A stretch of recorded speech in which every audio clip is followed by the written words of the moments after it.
Qué placer estar compartiendo con todos ustedes desde el Club Unión, un club social con responsabilidad social. Cuando estaba muy joven como periodista en un medio de comunicación que ya no existe, recuerdo que se dio todo el escándalo alrededor del expresidente Miguel Ángel Rodríguez y siempre me quedó una duda. ¿Por qué hubo una llamada al medio de comunicación diciéndonos dónde teníamos que poner la móvil y todo lo que iba a acontecer alrededor de ese día tan complicado para el presidente Rodríguez, que regresa a Costa Rica con inmunidad y regresa a Costa Rica, como lo escribe él en su libro, abro paréntesis, a dar la cara? Ya han transcurrido muchos años y yo le he pedido a Miguel Ángel Rodríguez, al señor expresidente, que me acompañe en un programa, porque quisiera profundizar con qué pasó, por qué pasó. Hubo una conspiración detrás de todo esto. ¿Cómo fue su vida en los tiempos que tuvo en la cárcel?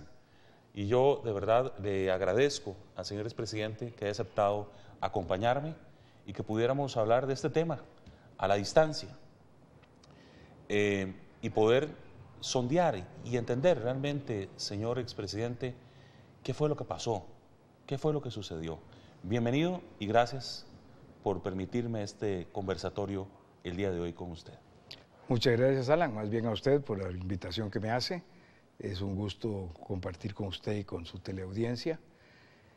Y siempre es bueno pues revisar un poquito las cosas que han pasado en la historia, porque de la historia aprendemos para el futuro y aprendemos las cosas que es importante tener en cuenta.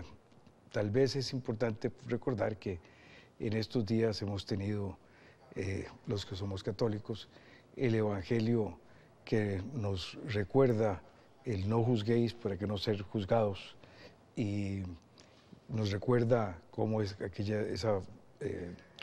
esa manera tan clara con la cual Jesús nos dice que miramos la basurita en el ojo ajeno y tenemos una viga enorme en el propio y no vemos nuestros propios problemas.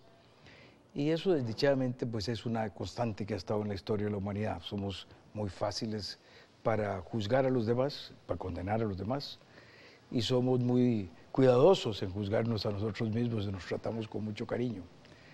Y tal vez de las cosas que hay que aprender en la historia es esa, el cuidado que tenemos que tener. Cuando 12 años después ha habido sentencias absolutorias unánimes en mi caso, y ha quedado claro que no había ninguna prueba de ningún acto indebido de mi parte, más que el dicho de una persona que con su dicho ha obtenido quedarse con recursos, nunca estar en la cárcel, liberarse de todas las responsabilidades por las acciones que él mismo ha confesado que había cometido. Cuando eso ha quedado claro, pues es importante ver para atrás y ver cómo iban a haberse manejado las cosas de una manera distinta. Sobre todo cuando mi regreso al país se da en una circunstancia en la cual días antes de volver, cuando solo lo único que hay en contra mí es el dicho de una persona involucrada en el caso que para salvar su pellejo busca dispararle a una presa de cacería de más tamaño, un presidente de la República. Entonces, yo, en lugar de quedarme en mi puesto, secretario general de la OEA, el puesto más importante que ningún centroamericano ha obtenido internacionalmente, donde además había hablado con todos los países y todos salvo Costa Rica me habían expresado que me quedara, que no había ningún problema, que solo había una denuncia, que me podía defender desde mi posición. Y yo empecé pensando que iba a hacer caso a lo que me estaban diciendo los embajadores del Consejo Permanente, pero pasada una semana empecé a ver las noticias cómo se generaban y era tal la cantidad de barbaridades que se decían que yo vi que esto iba a seguir. Y ya vi la posición del gobierno del presidente Pacheco, que iba a hacer todo lo posible por obtener votos para quitarme de la posición, y que quedarme en la OEA simplemente iba a ser vivir pensando si el gobierno del presidente Pacheco conseguía con un país un voto para quitarme a mí a cambio de darle un voto en una posición en Naciones Unidas o a cambio de darle un voto para otra cosa que le interesaba a ese país, y que eso iba a hacer que mi paso por la OEA pues no iba a ser lo que yo quería que fuera, que era una cosa importante para los derechos humanos, para la democracia, para el desarrollo humano en nuestro continente. Y que eso entonces no iba a servir ni para la OEA, ni para mi familia, ni para mí. no había más remedio que renunciar y venirme a Costa Rica. Le aviso al fiscal general, consigo abogado, porque no tenía abogado. Entonces consigo abogado y el mismo día consigo al abogado. Le pido al abogado que vaya a presentarse al fiscal y le diga que yo vengo tal día y que le pido audiencia para venirme a presentar.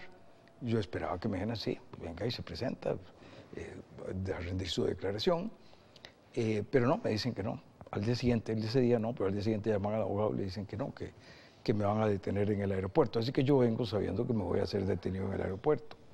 Me vengo solo, no quiero someter a eso a mi mujer, de manera que me vengo solo a presentarme.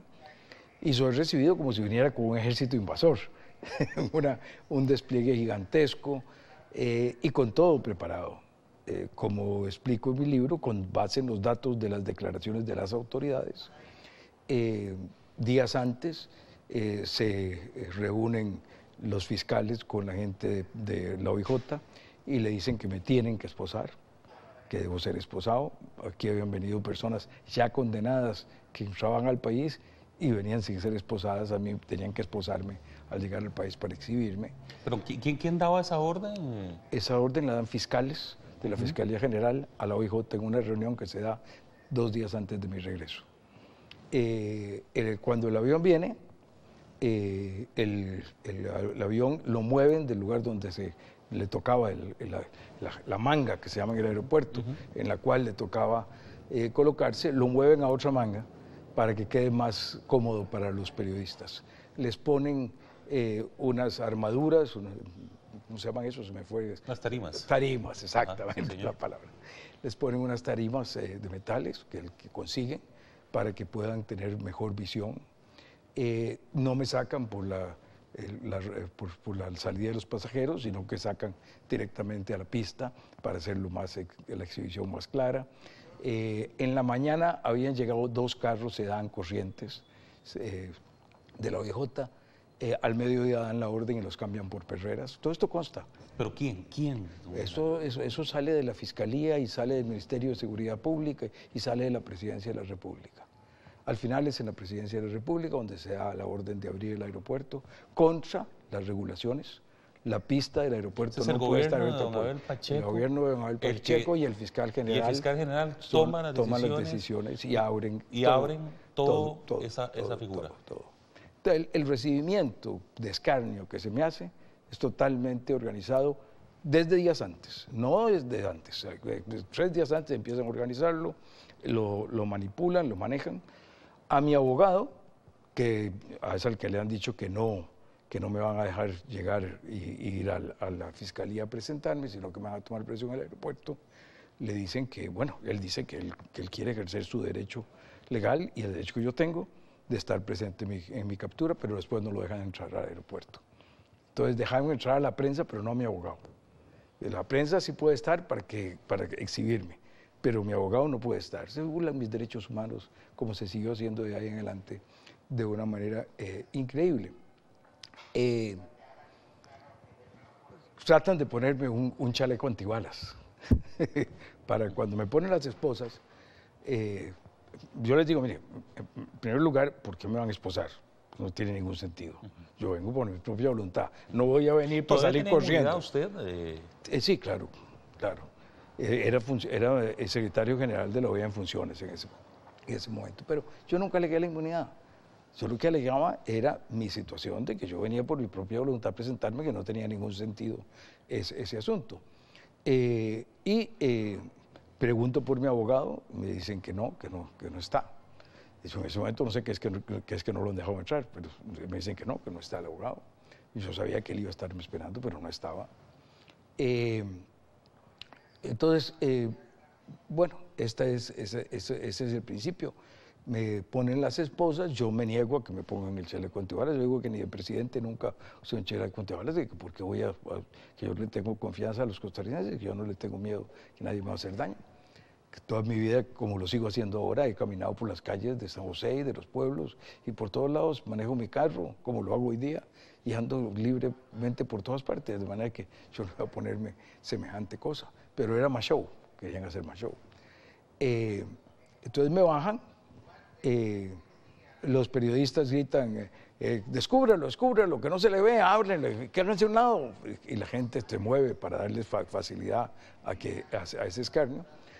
Les recuerdo a los costarricenses, porque por supuesto yo me acuerdo de estas cosas, pero los costarricenses no tienen por qué acordarse, que yo planteo un recurso de amparo contra esto, contra el ministro de Seguridad Pública, y fue condenado por los actos que ocurrieron en el aeropuerto, por la Sala Constitucional. O sea que no es mi dicho, es el dicho de la Sala Constitucional. De todas las violaciones a mis derechos, no es mi dicho. En la primera audiencia preliminar, cuando se conoce la acusación, el juez que conoce la acusación dice, se refiere a los distintos hechos que yo acuso, de las violaciones que empezaron aquí y que siguieron por muchísimo tiempo, y siguen todavía en contra de mis derechos humanos, y señala que sí, que esos hechos se han dado, de manera que judicialmente se ha establecido la existencia de los hechos en mi contra. Se me toma preso ilegalmente en ese momento, ya en ese momento hay otra ilegalidad. El Ministerio Público había pedido a los jueces que dieran una orden de captura en mi contra. La jueza da una orden de captura en mi contra, nacional e internacional. Y la orden de captura dice que no se ejecute mientras yo sea secretario general de la OEA. Y me ejecuta siendo yo secretario general de la OEA. Señor expresidente, permítame ir a un corte comercial. ¿Quién ganaba detrás de la captura del expresidente Miguel Ángel Rodríguez? Un presidente que, bueno, su gobierno fue muy aceptado, tanto así que es la primera vez que el Partido Unidad Social Cristiana vuelve a ganar las elecciones. Así que era un presidente querido por los costarricenses en un escándalo público, mediático, prácticamente dirigido al patíbulo. Pero ¿quién ganaba detrás de todo esto? Vamos a ir a un corte comercial y ya volvemos en este conversatorio que estamos teniendo con el señor expresidente de la República, Miguel Ángel Rodríguez.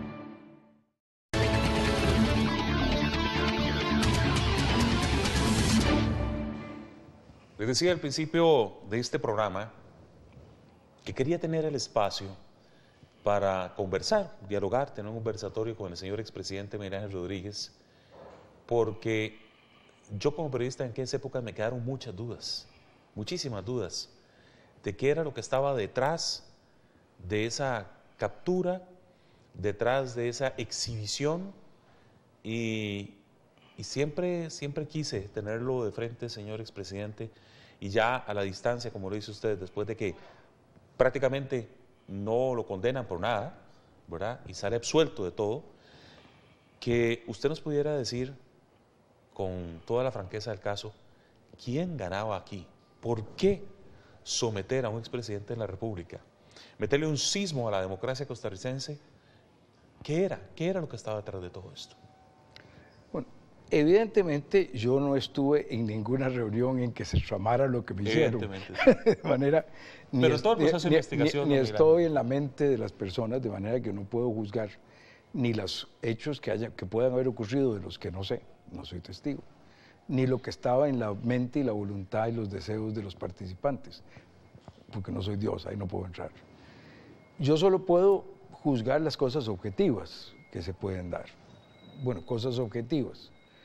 El señor fiscal general Dalanese de ese momento ha desfilado por las calles de San José, le tiran flores, es un héroe. Poco después tratan de que sea magistrado de la República. O sea, esto era un hito en su camino. De igual manera había procedido en otros casos, se había ido con avionetas y periodistas a capturar al padre. Para él. Era un botín, a capturar al padre Minor. El hecho era notorio, él exhibía, manejaba su cosa para hacer un botín para sí mismo. El señor presidente de la República tenía una muy baja popularidad, tenía un gobierno en que era muy impopular. Sin embargo, para diciembre de ese año 2004, con los expresidentes Calderón, Fournier y Rodríguez Echeverría en la Reforma, tiene los niveles más altos de popularidad de ningún presidente a esa altura de su mandato. Claro, se convirtió en el caballero Hax, limpiaba todo, metía a los presidentes de su propio partido en la cárcel. De manera que había dado vuelta. Eso no le duró mucho. Los romanos decían pan y circo, pero el circo solo no funciona, había que tener el pan también. Y entonces, como no había pan, sino solo circo, la popularidad se le cayó muy pronto. Pero en ese momento la tuvo. Esas son cosas objetivas. Algunos medios de comunicación obtuvieron premios internacionales, se consagraron internacionalmente.